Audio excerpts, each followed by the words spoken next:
Hello and welcome back to the MK Ultra Experience, man. How you doing, Cam? Man, I'm doing really good. Yeah? Doing really good. Yeah, I'm excited about today's episode. Yeah, things look a little different, don't they? They're coming together in here, man.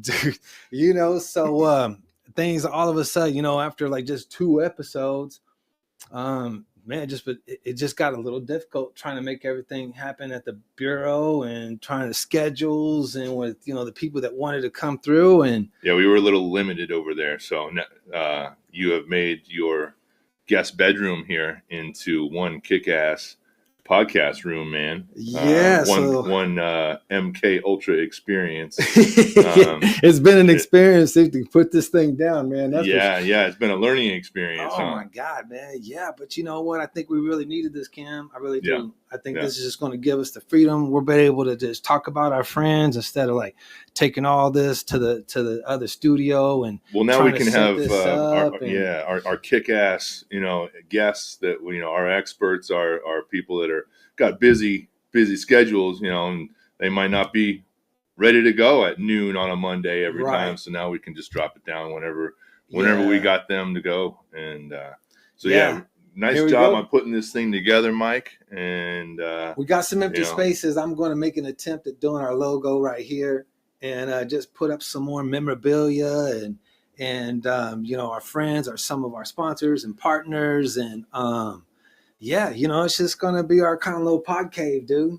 Right on. We'll just be able to get in here and knock it out and have a good time. And, good conversation. Good people will be running through here. That is for sure. Yeah, it's going to be crazy, So now the house is my my gallery, and now the podcast, dude. Mm-hmm. So we got our pod cave. Let's do this, man. Right on. Well, today we are going to be talking about your superhero talent, your special ability. Which I don't talk about too much. Yeah, it's gonna get a little bit weird. Gonna get a little weird in here, because what you do is absolutely incredible, but it is definitely on a the how is on another level. The how is what's extremely interesting.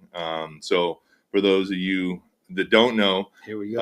Mr. Michael Curtis is a veteran, Air Force. Was a explosives and demolitions expert, and he is a fully disabled veteran. He's been going to the VA. This guy's journey has been absolutely incredible. The pain that he's put up with, as well as what he turned that pain into, and then helping other veterans, other combat veterans, and veterans in need. Raising money for them so that they can get the help that they need through other associations. And it all happens through this incredible art that he does. And he is the only one on the planet that does this art the way that he does it. He does not draw it. He does not paint it. He manufactures and engineers it. That's a good way to put it. Not manufactures, engineers. That's the right way. He does these. You guys will see. I mean, they look like black and white photographs essentially, but it's all done through math, through algorithms, through equations, and the way that he came across this mathematical equation, this algorithm that he's able to make, these drawings with and make this stuff look so real is it's wild. It's wild. So, Mike. Good to be diving into this with you, bro. Man, that's quite the lead, brother. I appreciate that, man. That's and it's cool you're doing this with me because you have a lot to do with this artwork. I'm gonna pat myself on the back. Yeah, you should. You should do that, man. Thank you. Yeah, so I didn't have nothing to do with the actual drawing, none of it. Yeah.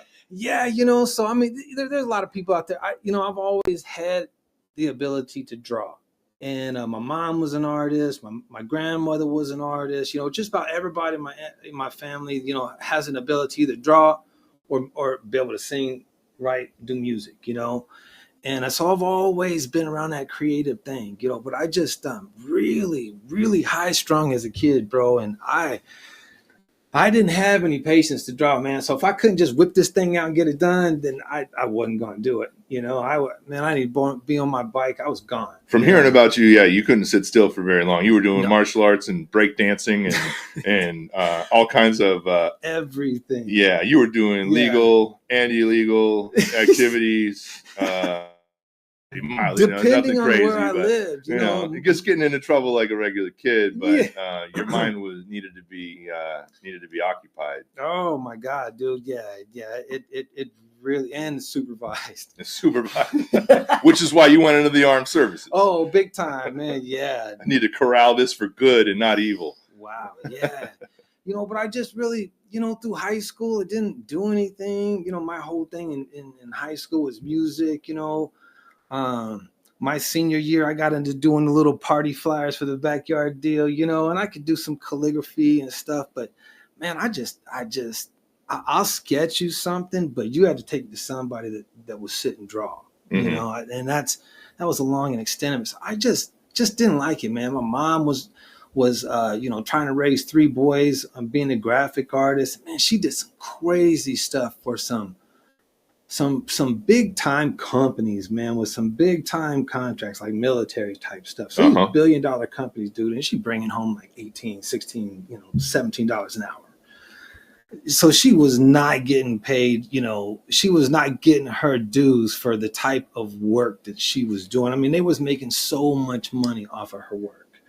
And that just, man, boy, that'll kill your creative spirit real hard and fast, you know, and just a struggle. And so you were like, no, I'm not going to be an artist. Hell no. Hell no. I'd be a drug dealer before I'd be an artist. You know, I just didn't want nothing to do with it, you know, and everybody wanted it for free. Mm-hmm. Oh, it only takes you a few minutes. Right. Okay, just because it takes me a few minutes don't mean that it should be for free. Right. Well, because it took years and years of experience to make that happen in a few minutes. You know, and then there's the ability to do it, you know, and, you know, people just only wanted stuff for free. You know, they don't want to pay for the art. Right. You know, nobody ever, I think it's probably still that way now. And I just saw it, man, just a horrible taste in my mouth. I had nothing to do with it. And, you know, just the moving around, you know, different high school every year, and just didn't, you know, I'd rather play music. You know, I played saxophones and drums, you know, so I jumped in on the band everywhere I went, you know, ran track and tried football out there in the South, but I never played basketball. That was the only thing I did was run track, and I played football for a year, 2 years. Mm-hmm. I didn't do anything else. I was just all music.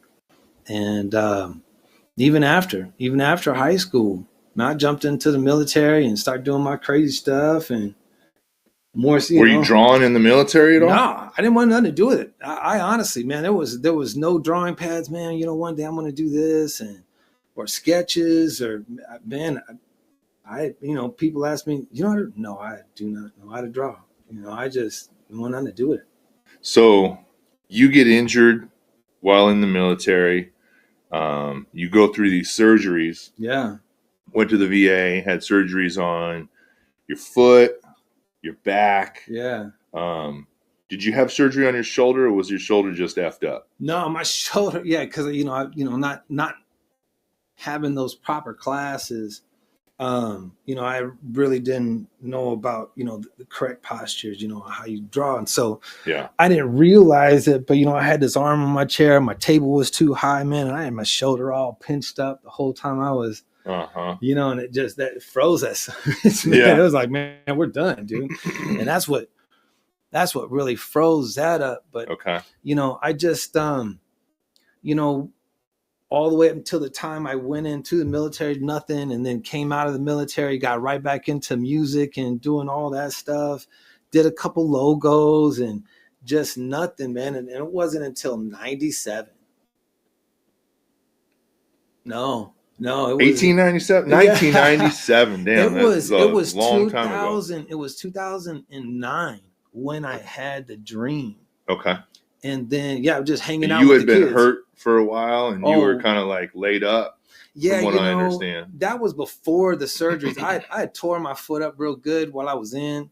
and I'd rehabilitated it and the best I could, got back on it and doing my thing. And, got married and had kids, and did that, working, just where, just, doing the normal stuff, dude. And, man, it was just one summer, 2009. And, I have this crazy ass dream, dude. And I'm sitting on the couch watching Disney movies with the kids, bro. Not doing anything special, bro. Just, of course, just watching cartoons makes my head dance anyways. I'm just looking at the artwork. I'm not even paying attention to the story most of the time. And, man, I had a couple of OEs. Bro, I gotta tell it, man, because it's not that mystical in the beginning. Because literally, dude, it was a couple of 22s, some OE, and some hot peanuts. Some hot peanuts, man. That'll give you a bad dream right there. It was good, but it was a good one. It was good to me. That'll give you weird dreams, right? So I'm hanging out, man, and I fall asleep during the movie, and it was just probably like 15 minutes. I dozed off. So it wasn't like some long ass dream. And I got all of this. I mean, it was literally like I pass out. I can still hear the TV going, and I'm having this dream like this. It was more of like a vision because it was like looking through my own eyes. You were asleep though. Your eyes were closed, and you were sleeping. Yeah, I was sleep on the couch. I mean, I couldn't, but I could still hear. That's kind of way I sleep. My body goes to sleep. You don't go into that full low delta frequency. You're kind of in that theta all the time. I get, man, what if that's the one, but I can still hear everything. You can talk to me in my sleep. You can ask me some questions. When I get up, I'll answer all your questions. I hear everything. Man, I hear an ant fart, dude. Yeah, I just, too many things went on around me, dude. I've got some hearing problems. Okay. Yeah. Well, it doesn't sound like a hearing problem. You have a shutting off problem. Oh yeah, man. Oh yeah. That's been decades, dude. So it was just real simple, and it was only a couple of times, like looking through my own eyes. I'm sitting here, and I've got like the metric side of a ruler, and I took a measurement, the two measurements from the photograph, and then my eyes shifted, and I could see how to annotate or do the math, like just real quick. And I was like, oh, okay. And then this, the spot. And I was like, what the hell? And it did that two more times. And then I woke up. It was that quick, that simple. I mean, and then I woke up, we still like in the middle of the movie. So it wasn't like, I'd been asleep for hours and, I missed everything. It was really that short. Yeah. Did you wake up and start writing it down immediately? Or was it something that you had to think on for a little while and then go, you know what, I should ponder that a little bit more? I crossed it off, man. I just didn't think anything of it, and it wasn't months and months later, man. And the kids was in school and had to do something, and it was a library run, and that's when the dream hit me again. And I'm in that library, and it was just the dream, like I could hear somebody, like it was God telling me, like, the dream, pay attention to that dream. Remember the dream. And it was gave you that for a reason. It was just replaying that same, those same three measurements over and over and over. And I'm like, okay. All right. And I guess what led me into the box, I've got a pretty strong fight history that a lot of people don't know about. I kept to myself all through high school. I've been fighting since '85.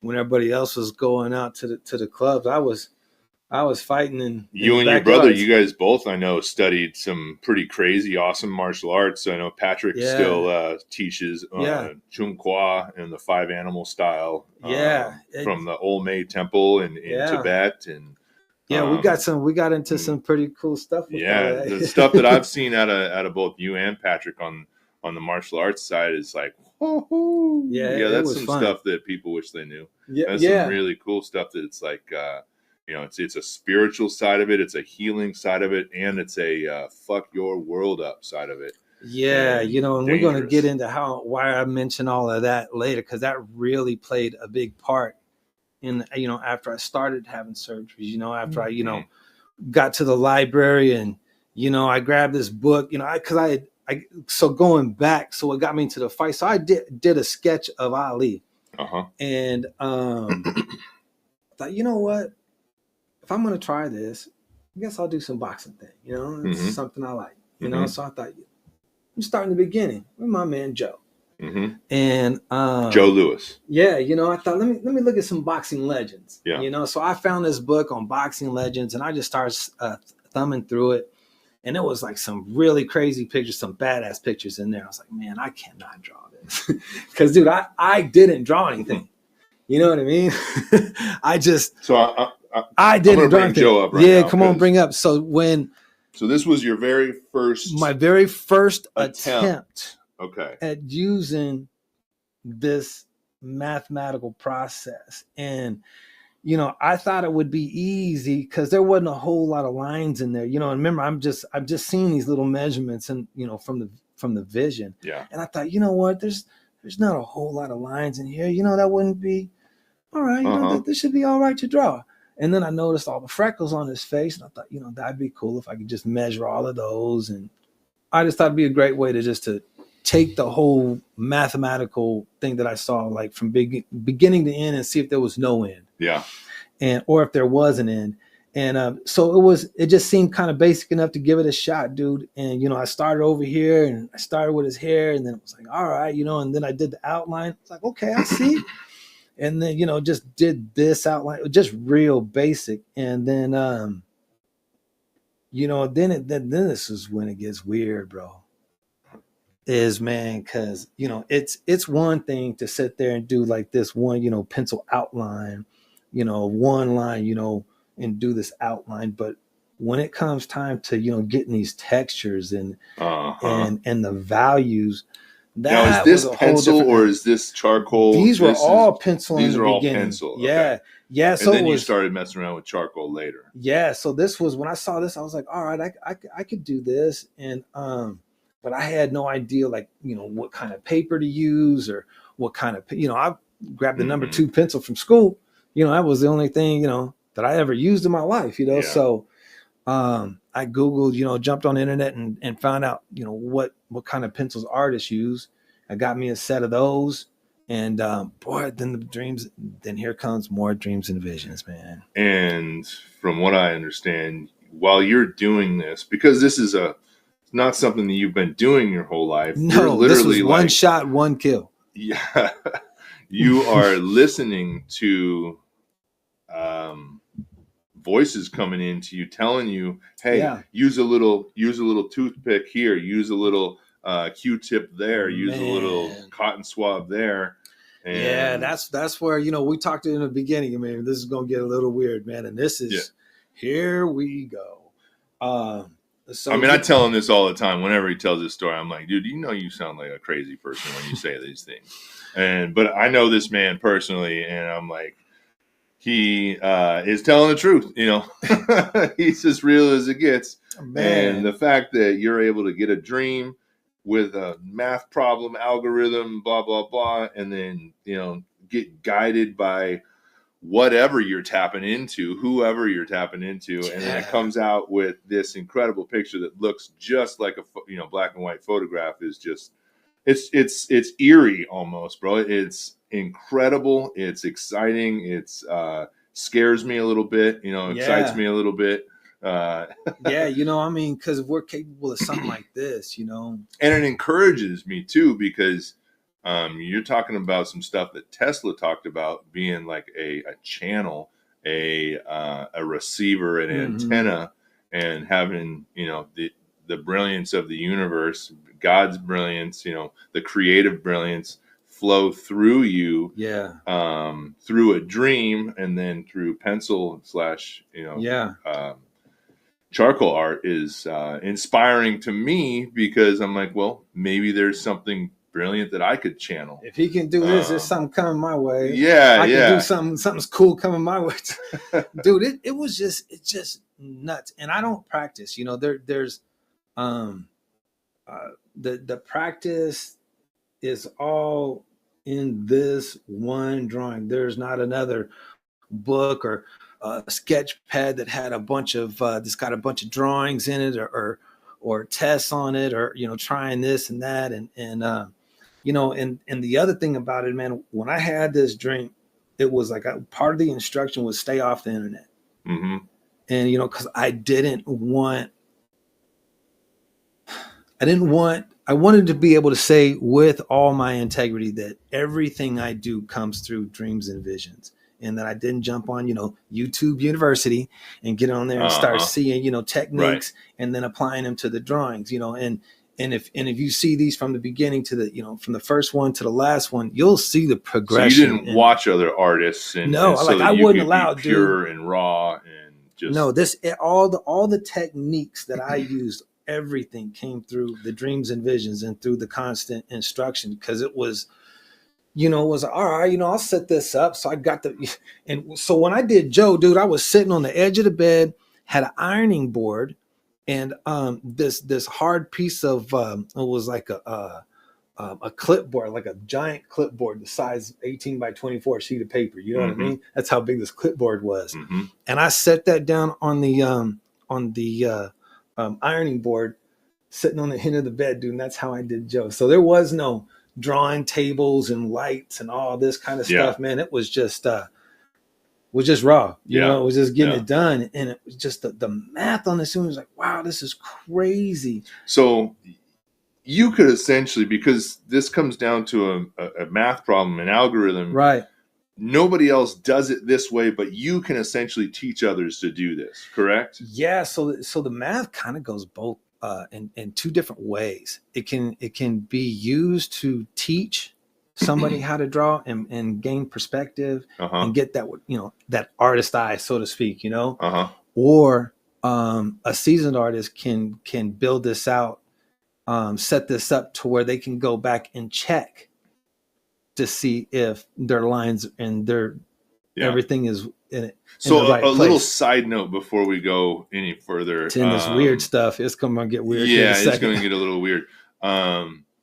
So through my connections here in Phoenix, I've gotten to know a gentleman named Colonel Steve Wolfenden. And Colonel you're going to bring him into it. Okay. Yeah. Colonel Wolfenden was Air Force Colonel. And he was director for AI for the Pentagon in the 1980s. It's crazy. So in the 80s. In the 80s. Yeah. So 80s, I know a few of you are raising your eyebrows right now, going, "What? Yeah, it's not new. Yeah, AI is nothing new.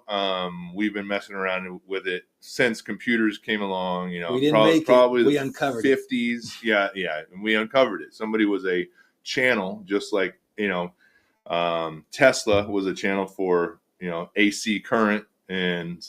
Right. So we've been messing with AI for a long time. Colonel Wolfenden now works for General Dynamics. He is a operations, and missions systems director, and he oversees all kinds of futuristic weapons and projects and vehicles and all kinds of stuff that's protecting our country every day. So he's involved with AI on that level now too. And I introduced Colonel Wolfenden and that was a cool conversation too. Michael at a music concert actually one time, and they started talking, and Colonel Wolfenden said, the math that you're doing, the algorithms that you're doing in your head, Michael, we're trying to teach our AI to do that. And I was like, well, then that's interesting.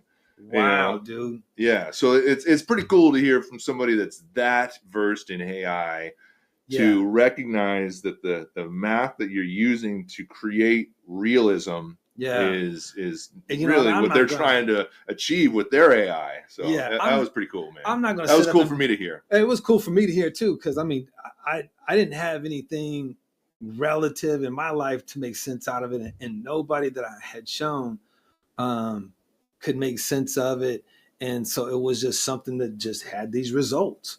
And so it wasn't until Colonel, he's like, where did you get this? Like, man, I had a dream. Okay, well, what are you using? Man, my head. No, to do the art, to do all the math. Man, my head. And a piece of scratch paper sometimes. Yeah. And he was like, really? It's like, you're not computers, no calculators? Like, nah, man. Well, not can I bring up this next picture that's got the math on it? Yeah, we're going to bring up him. So Yeah. we're going to get into this shading thing, man. And it gets real. That's where things got weird, because we're going back, it's one thing to do an outline, but then how do you do the values and how do you get the textures? And so I'd sit down to draw. Well, actually, let me back up. So I'd be asleep. It's 1, 2, and it's always between 1 and 3 a.m. every single time. I don't care if I go to bed at 12:59. I'm up at 1, and it's and all of a sudden I just start getting I get like these visions of how I'm supposed to draw like the next phase or like the next piece or even how to start it or where to start and what I'm doing next or how to even begin the whole freaking project. Like I'll get a whole vision behind it. And I don't touch it unless I get invited. This is an invitation kind of thing, dude. So I just don't run up in here. I'm just going to draw for 8 hours. No. It's by invitation. It's like, all right, man, it's time to draw. And that's usually between 1 and 3 a.m.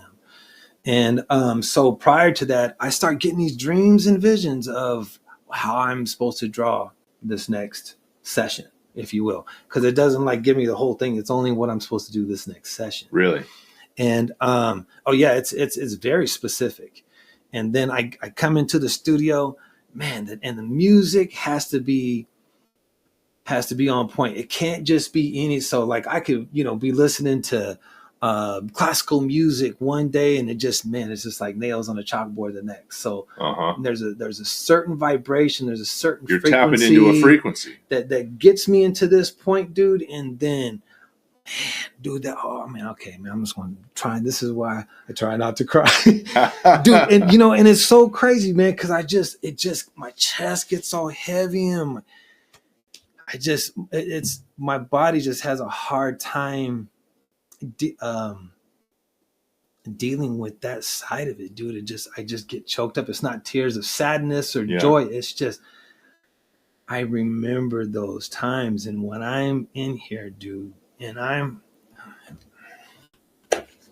when you're putting the pencil to the paper and it's flowing through you. It's in the middle of the night, man, and it's dark and everybody else is asleep, dude, and it's quiet.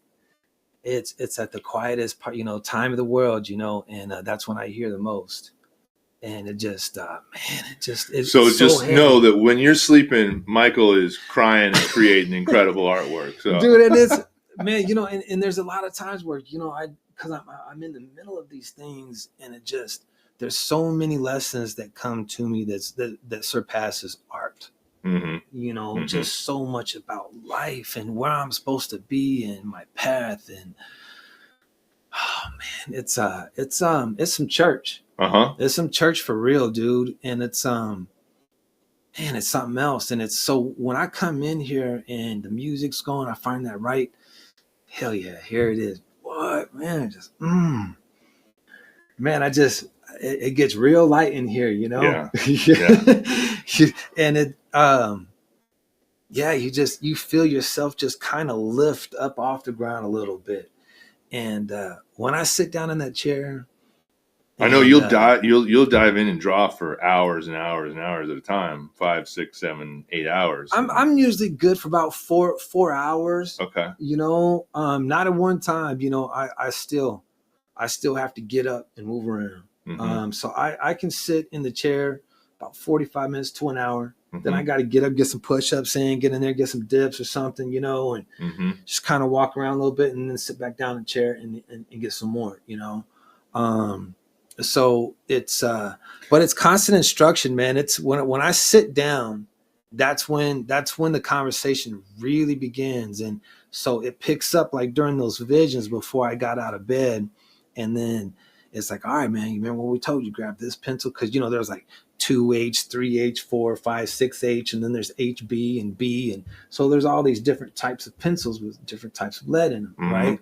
It gives you, some hard, lead, and soft lead gives you, some of the lighter shades and some of the darker shades. And I don't know how to use this stuff. I don't know what comes before the other one, so it's just, all right, because you weren't formally taught. And especially how to use those kind of pencils, man. I mean, I sketch a little something out with a number 2, man. It's up to you to do something. So can you explain? Because I'm a huge fan. Obviously, I've got Michael's work up in Halo in my wellness center, and it's just such an awesome piece on my wall to have like 10 of his art pieces up there. But I'm always telling people about the math. And can you explain just a little bit about how these numbers end up being? You know, I'm looking at this like 42 minus 94, and that equals, you know, beard braid. You know what? Come on. So first of all, this is Mike Beltran, man. This him and his buddy Mark is just man, they've been huge about all of this. They've shared my work, and they've gave me these pictures to draw for them, and man, they've just been some really, really good people and really good friends, and love them to death. And Mike even had us out there, and man, gave us a tour of the coast. Man, I'm trying to tell you, that was Casa de Beltran. And, that was a business. So for those that don't know, Mike Beltran is a LA police sheriff, LA sheriff, and he's also like one of the top ring judges in the UFC. You may have seen him on the biggest of the big fight cards, and he's the man. He's one of the best UFC judges there is, and then Mark Goddard, his boy, is like the man when it comes to certification worldwide on being really MMA judges. Yeah, he does a lot of that over there in Europe. I don't know if it's an online course, but Mark Goddard. Yeah. You'll see him from the UFC if you want to pull him up online. So these guys are in the ring with these fighters. He has links. He has links to all of that. And Mike was, so those guys were over here at the house. A good friend of mine I grew up with was working with the UFC at the time, man. And my boy Matt Valenzuela, and he brought him over, and we were just hanging out, and they got to kind of see some of the other artwork, and it was like, dude, what's up with this? And we started talking, and so long story short, it was like, you want to draw us? I was like, hell yeah, I want to draw y'all, and so this was actually, I think this is my first time mixing pencil and charcoal. So his face, his beard, and his forearms is all pencil, and then the rest of it is all charcoal. And then people was telling me, dude, you need to put the math on the side. You need to do something. We need to show the math. And so Mike was the first one. Actually, Mike and Mark, those were the first two pieces that I've ever done that showed. I think it's super cool. I know you've got the math for the other ones, but I think it's super cool that you kept the math on the side here. And this is obviously signed by you and Mike. And so this is the original, right? These are all the originals. These are not copies. Yeah. So I mean, this was just. So each one of these drawings has taken me out of my comfort zone. It was not one drawing was reminiscent or overlapped on the previous one. It was always something completely different on how to use the math, and then different ways to use the pencils and stuff. And so when I come in here, man, and I sit down, dude. These things, I start getting direct. It's constant instruction. So here's one that pretty much every football fan, sports fan will recognize. We've seen this around. Yeah. This was Larry. This is Larry Fitzgerald, and Larry set some records. A couple of them. Yeah. He's a no doubt Hall of Famer. And Michael Jordan did an iconic pose like this called Wings, and then in the 90s with Mars Blackman. Yeah. Yeah, remember that back in the day? Yeah, it's got to be the shoes. Is it the shoes? Do you know? Man, come on, that's a throwback right there, absolutely. Dude.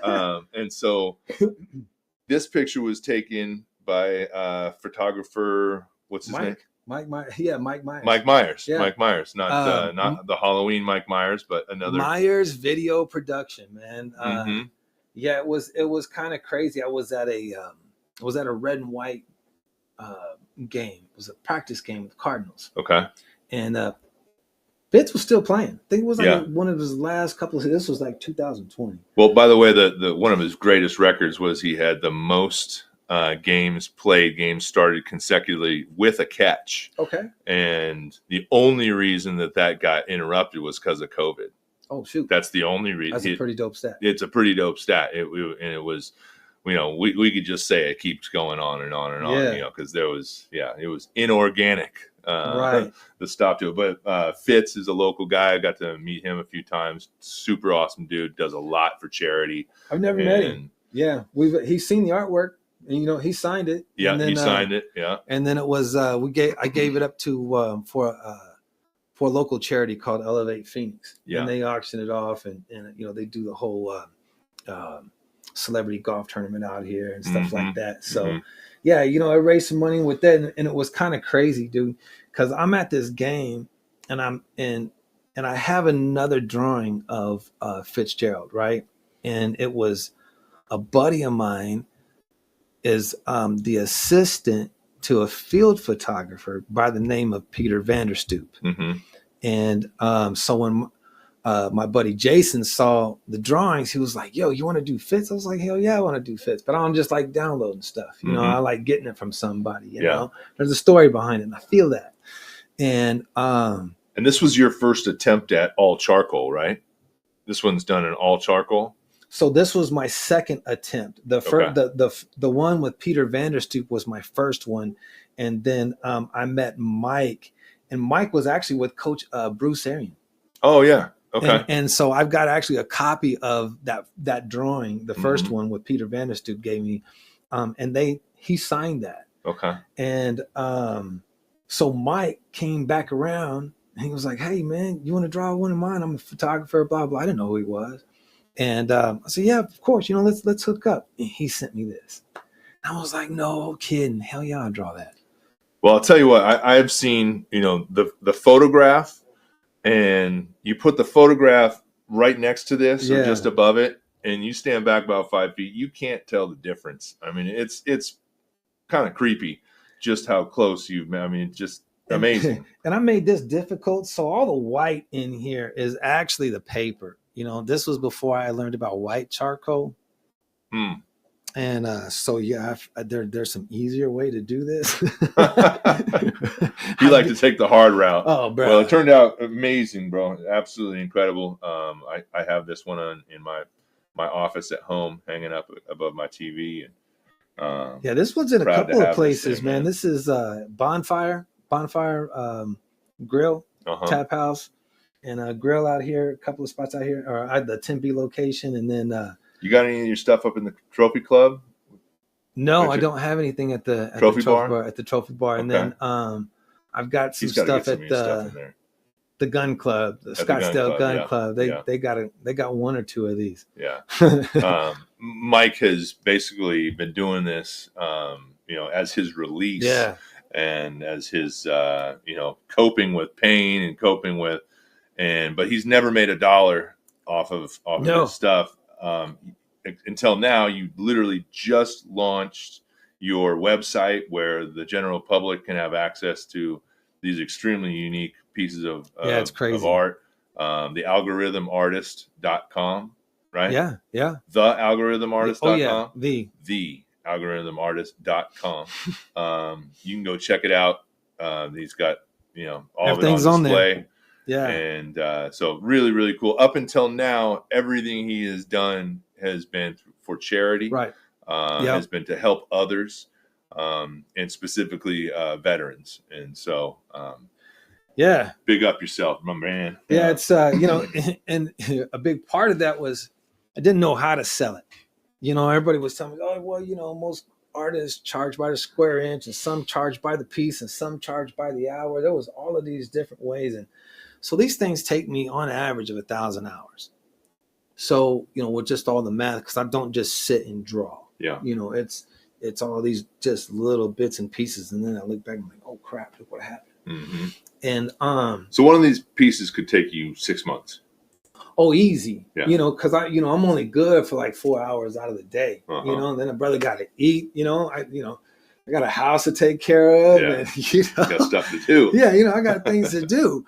So and plus that's all I can really give it physically, and anything past that, then I'm just no good the rest of the day. I'm in Mhm. bed. So, I spread it out, and and I don't get to draw every day. Mhm. Again, like I was talking about it, I get invited in here, and if I come in here and I start messing around with these damn drawings, bro, without the invitation, without all the instruction, Uh-huh. when I do come back in, then all the math is off. As much as I've checked it twice and Hmm. drew once, it's not working. I see things completely different, man. When the vision is You different. really got to be tapped in, and Yeah, it's got to be the right moment yeah, for this to start coming yeah, through you. Huh. yeah. Because again, I don't practice. So I'm not like practicing. With charcoal to see what it's going to look like and see what this is going to do and see what that's going to do. It's literally real time. It's happening. So I'm learning in the layers of the drawing. Mhm. There's no books full of sketches. There's no trial and error. That's it. There's 11 drawings, and that is it. That is all. Um, want to talk about one of the drawings that's near and dear to me, and Mm. that is the Man, this one's near and dear to me too, man. uh, This is probably one of my most collectible pieces. And those, man, this is so a little story about what I'm involved in is I'm the president of the Association of Professional Ball Players of America. It's a 501c that has been around for 101 years. It was originally founded and formed by the first commissioner of baseball, Judge Landis, okay. the very Oh, you first dropping commission. names. Landis, yeah. And then Babe Ruth, Ty Cobb, and Lou Gehrig were all founding fathers. And Heard of Babe basically, Ruth? yeah, you heard of him? Yeah, little guy from New York. Is that guy that runs that cooking show? Yeah. And since then, since 1924, it's been ball players helping ball players, and the who's who, the Mount Rushmore of Major League Baseball has been at one time or another a board member and definitely a contributor. Donations, basically about 95% of everybody that's played in the minor leagues and major leagues over the last 101 years has been a member of this association. So it's pretty awesome. It helps people in need, and it is the humanitarian side of Major League Baseball. And so for our 99th year, it just so happened that Aaron Judge, who played right field for the Yankees, just like Babe Ruth, George Right. Herman, um, he broke Roger Maris's record, who broke Babe Ruth's record. And so this is the very moment that Mr. Judge, and this is a big song, God. Yeah, it is. In here. So this is the actual swing that happened at Ranger Stadium. That was the the swing. ballpark at Arlington, or not? Yeah. It's not called the ballpark at Arlington anymore. What's the name of it? I can't recall the name. But this happened in Texas.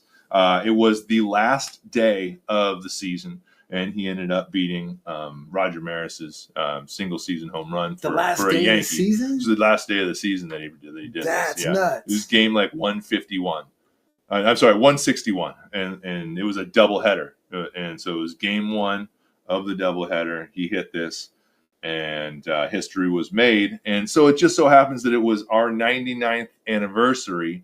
Number 99 hit a historic home run. So we asked Michael if he would draw something really cool for us to commemorate that. And so this is what he came up with. It is so incredible how, I mean, just the details down to the cleats and the folds in the uniform, and it's Aaron's face, and so we got Maris and Ruth, and watching Judge hit break the record. So super cool to us. The Association of Professional Ball Players of America is really thankful for Michael doing this incredible piece for us, and we will be putting them on auction / on for sale and sooner than later. But this is one of those that you don't have up on your site. It is. There's actually two of them. There's this one, and then there's the one I did of Mark Lee.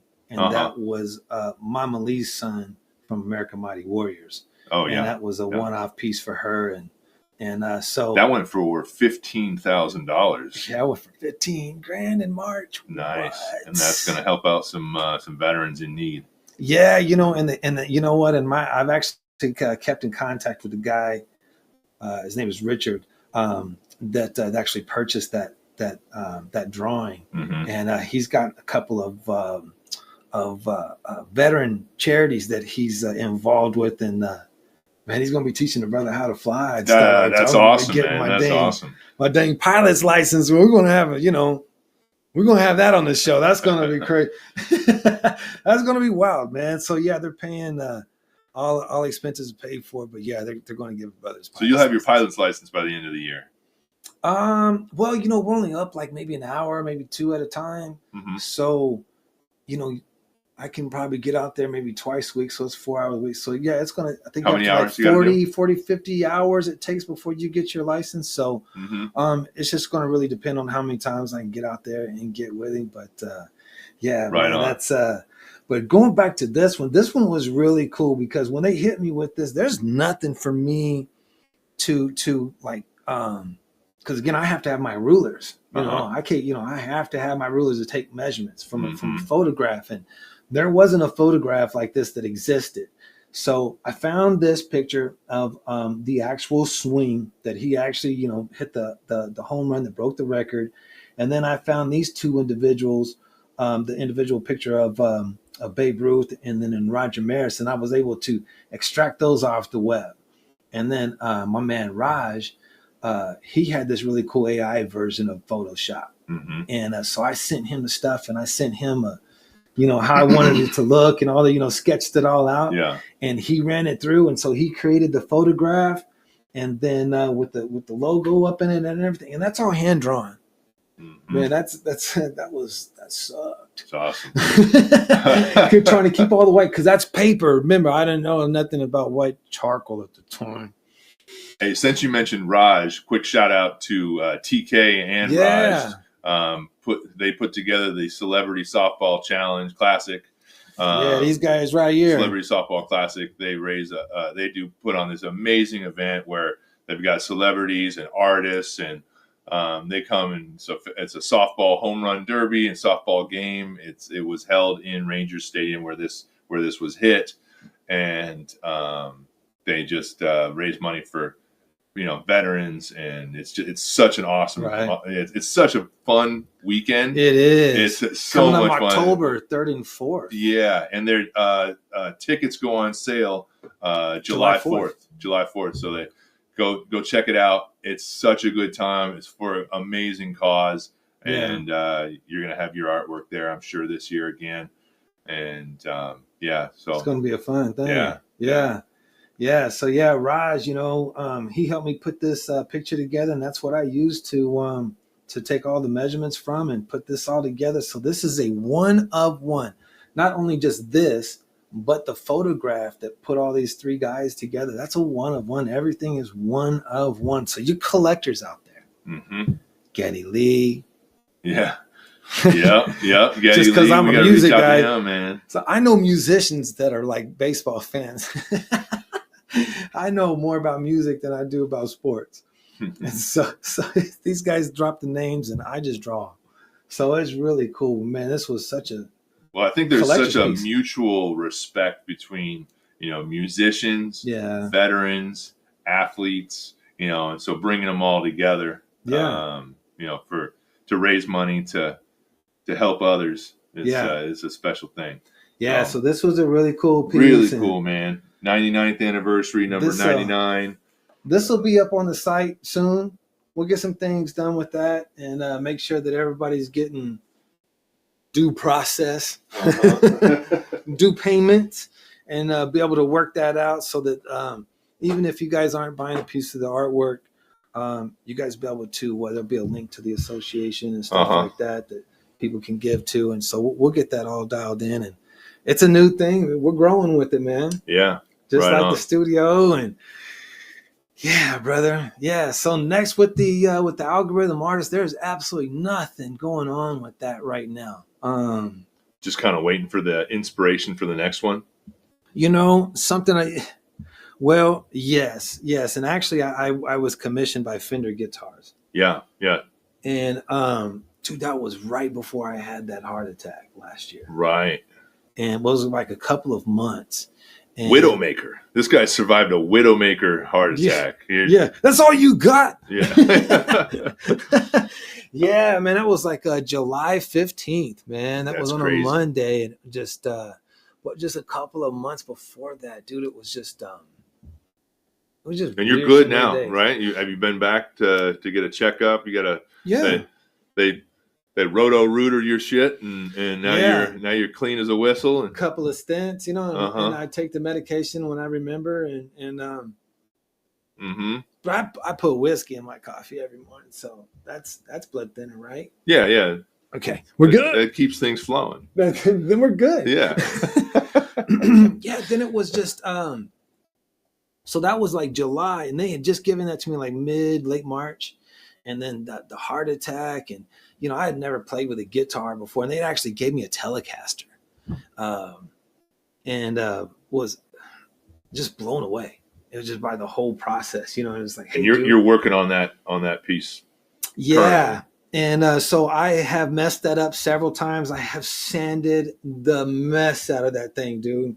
Just like an eraser, you know, trying this and that. Cause, you know, I'm a pencil and charcoal guy. Yeah. You know, now we're talking about mediums and paints and, you know, and stuff that I've never played with. And so I've got a really good idea of what I want it to look like. It's just, I've never done anything like that. So there's been. Well, it sounds like it's going to be incredible when it's all finished, because you're putting the sacred geometry in there, you're putting the golden ratio in there, you're doing a little bit of the Fibonacci that has a lot to do sequence. With music charting. Uh-huh. So my musicians, you'll know what I'm talking about. Music charting. Yeah.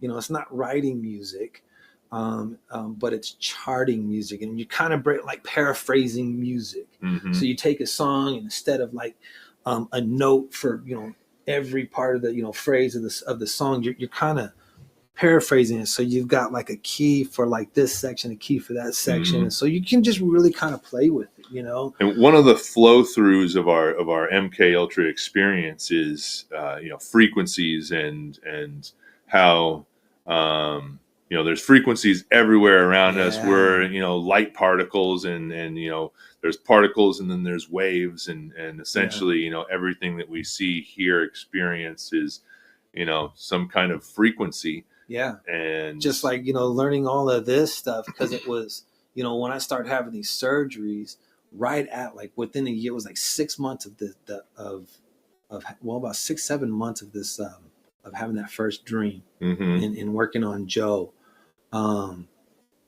Yeah, bro, it was, I started having them damn surgeries from the VA. And that's when I found out that I'm totally immune to muscle relaxers, pain pills, sleeping medication. They just don't work on you. Nothing just has an effect on me at all.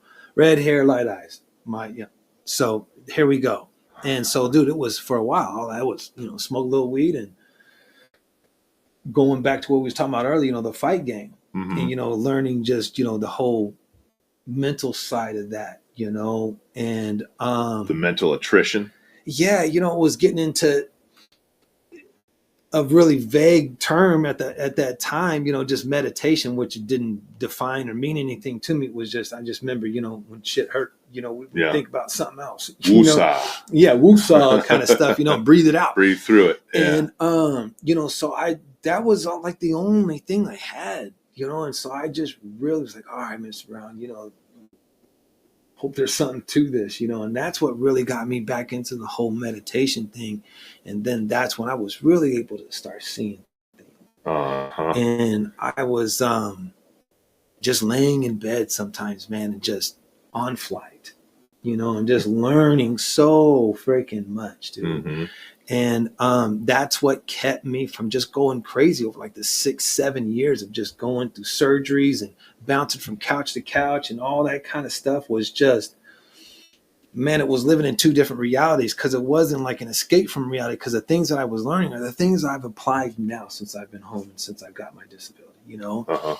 And, you know, and then getting back to you, and then it was 7 years being, dealing with so much nerve damage, and then meeting you, and then with all your stuff with halowellness.com, with all your healing modalities, is like, look, nothing else worked. It was like, man, I think I got something, man, I'll try anything, and it was, wow, it changed my life. And so I'd only had like 4 drawings done. I was okay. I had enough with the math, and everything looked good, and I learned a lot. It was cool, cool dreams and all that, but it just became so painful to That's draw. crazy to think that since meeting you, you've done 7 drawings. Yeah.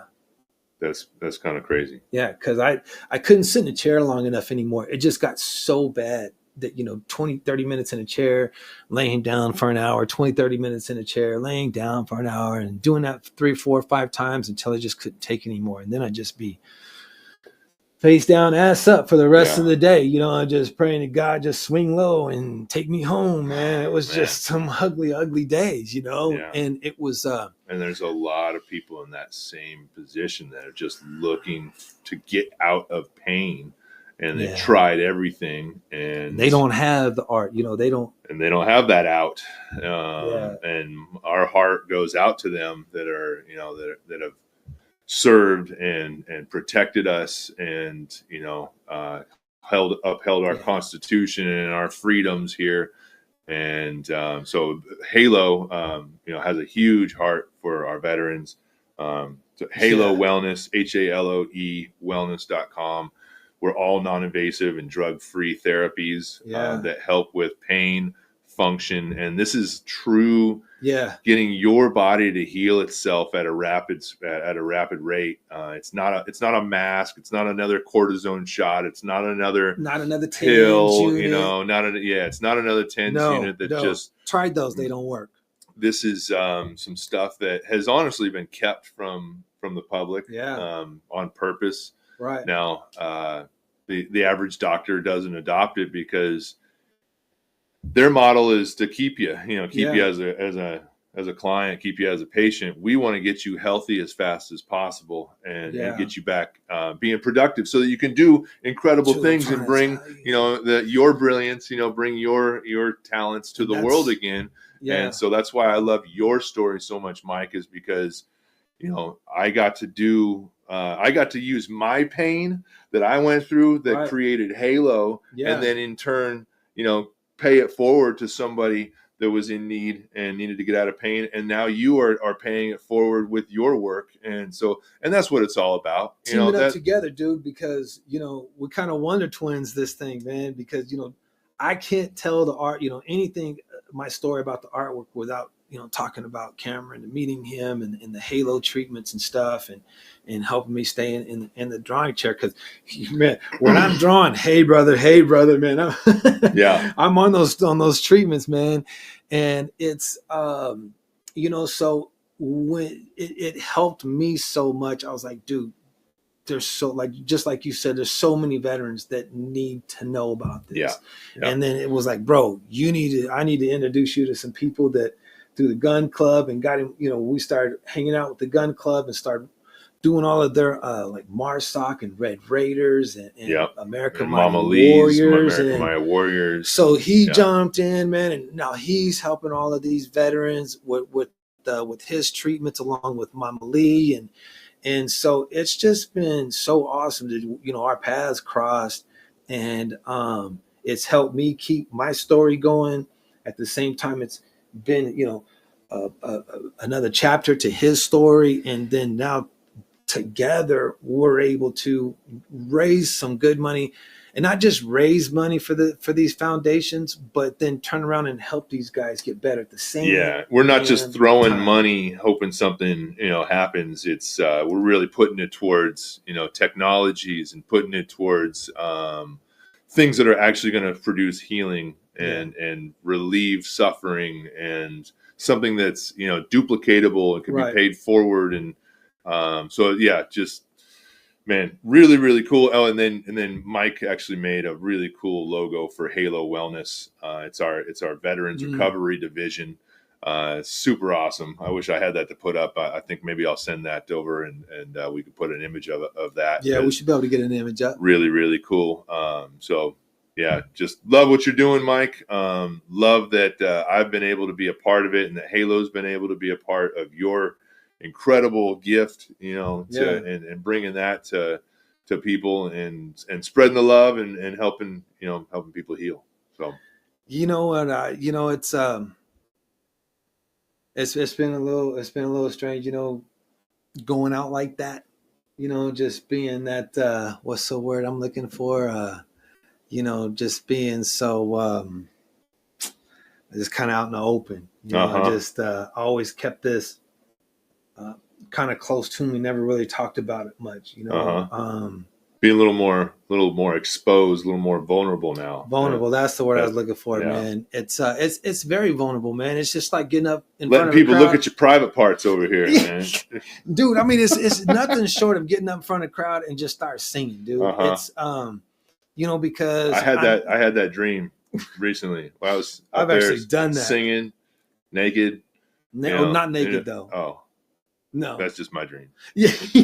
Everybody's got their dream, Yeah, dude, it's really, I mean, because I'm not like that seasoned artist, and I didn't go through all of those proper channels and learn all that stuff. I don't have all of these accolades, and I got all of 250 followers on my Instagram. So I mean, it's not like I'm out there. You know what I mean?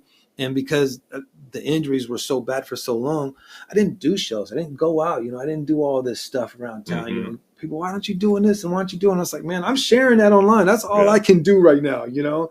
And so this is going to be one of those things where you haven't been well known, and you haven't made money, and you haven't pushed yourself out there. But in the very near future and going forward, because it's so unique, the way that you do it is so unique, and the purpose for it is so admirable.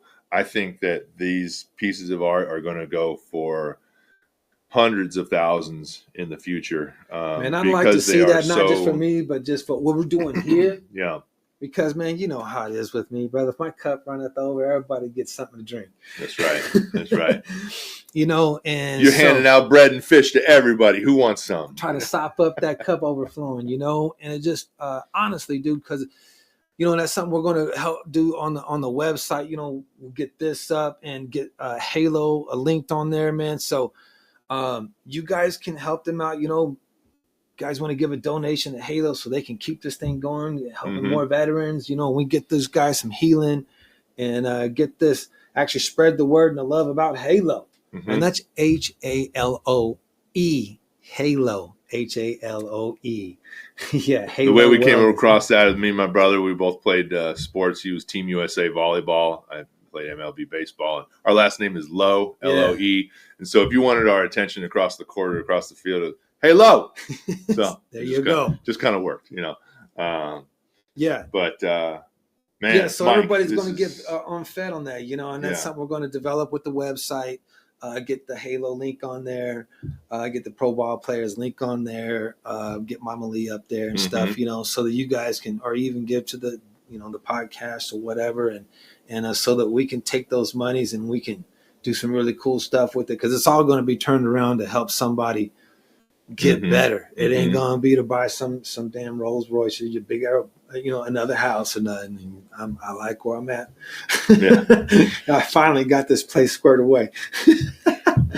Yeah. So, we got a lot of cool things going on, some good things in the mix, and we're going to be doing what the algorithm artist is going to be involved with. We got cricket coming up. So we got cricket coming up. Yep. We're going to be talking about the NACC. Like cricket. Not chirp, but basically we're taking professional baseball players and D1 softball players and teaching them the game of cricket. That is the second most watched sport in the entire world. So we're going to get in a little something with that with the algorithm artist. Not sure how that's going to fit in yet, but something coming with that. We're already talking about it, and how we're going to commemorate that first pitch, that first game, and so that's going to be fun. And I know we talked about it. Our sponsor, Mandala Tequila. Got to talk about them. Let's talk about them for just a second. They have got a absolutely phenomenal product here. Mr. Mike Beltran, who we showed earlier, he's an ambassador for For He's the one that Mandala turned us on to Tequila, that. he turned us on to it. He had us at his house, and he was like, "Here, try this one, try this," and each one was better than the next. You know, it was just, this is the añejo. There's a double añejo that's just, oh my gosh, it's like candy. It's just silly. It's just so good. It's absolutely one of the best tequilas I've ever tried. So I'm wearing my Quintana Roo Tigres. This was my last year of professional baseball. I got to play in Cancun. All right. Playing for Fernando Valenzuela Jr. Dude, was the that's GM. crazy. Got to hang out with El Toro a little bit. His dad, Fernando Valenzuela Jr. I actually met him too. Yeah, El did Toro. you? Yeah. Yeah, Fernando Great at Dodger guy. Stadium. Okay, nice. Yeah. Before he threw a first pitch. Is that right? Yeah, actually signed a baseball I got floating around. Oh, very cool. Yeah. Very cool. Yeah, he dude, was good dude. He was a gentleman and a badass pitcher. And so, anyways, I tried a lot of tequila down in Mexico, playing in Mexico, and so I became, a bit of a tequila connoisseur. And this is one of the best you will ever come across. Just absolutely delicious. So, wanted to, give a shout out to Mandala Tequila. Check them out. They're just a hit, extraordinary. Man. It's extraordinary. It's you can't miss. Yeah, because you bring this to any party, show up anywhere with this kind of bottle, and you're gonna be a hero. You can go from zero to hero real quick. Yeah, and even if you're like me, that's got a tequila story and hasn't touched tequila in a very long time, because of that experience and story. So, my boy Cowboy, man, it was in Germany. Oh man, we found out war was over. This was, Desert Shield, Desert Storm, and he comes over, bro, it's over, man. No more, 12-hour shifts, 6 days a week, dude, it was like, hell yeah, because we drinking this. Do you remember the name? Dude, it was Jose Cuervo Gold, dude. Oh. Like most people go down on, you know what I mean? Yeah. Oh my God, dude, I couldn't taste, couldn't touch. I'm no stranger. I'm no stranger to Jose Cuervo, but that right there, dude, that was. So when Mike was like, "Yeah, man, we're gonna break out some tequila," I was like, "No, no." There is no comparison between the Jose Cuervo and this Mandala. Like, it is like this. If you have a bad tequila story, this will reverse that. It'll be like, it'll bring you back. It'll bring you back into the fold. Yeah. So that's pretty nice stuff. Thank you to the people at Mandala Tequila for hooking us up and being our proud sponsor. Yeah, because everybody loves that stuff. So we already down to the bottom of this bottle. Yeah. So I think probably good place to call it, and we got to get to business. Y'all got to go home or somewhere. We got stuff to do. No, but look, we really appreciate y'all tuning in and listening to this crazy story about this artwork, and it's something that me and him is kind of teaming up on. We're going to try to do some really cool stuff with that. November, we're I'm gonna that's the next thing with the artwork for sure. Mm-hmm. And that's going to be Marine Raiders. MARSOC, Marine Raiders Special Operation and Command. Yes. Dang. Yes. Yeah. So MARSOC at the gun club, Scottsdale Gun Club, this November, and I'm not sure what piece we're going to use yet. What's going to be up for that, or if I'm doing something special. We're talking to him right now. We got some things in the mix, but so yeah, check that out. Follow the Algorithm Artist and Halo. We're going to be tagging each other. It's going to kind of be a hand in hand kind of thing, and and be looking out for that flyer come around November. Yeah. We're going to have all kinds of coming up. We're going to have all kinds of doctors and veterans and sports stars and, just people that have done incredible things in their life, that are currently doing incredible things in their lives, and going to have them on talking about, what they're Stories doing. You guys ain't heard before. Yeah. People with that are truly boots on the ground and have seen it, done it, tasted it, and going to share their experiences with you. Yeah. So join us next time. Yeah. Appreciate we'll see y'all soon. Huh? Yeah. All right, y'all. Take care. Be safe. We'll see you next time.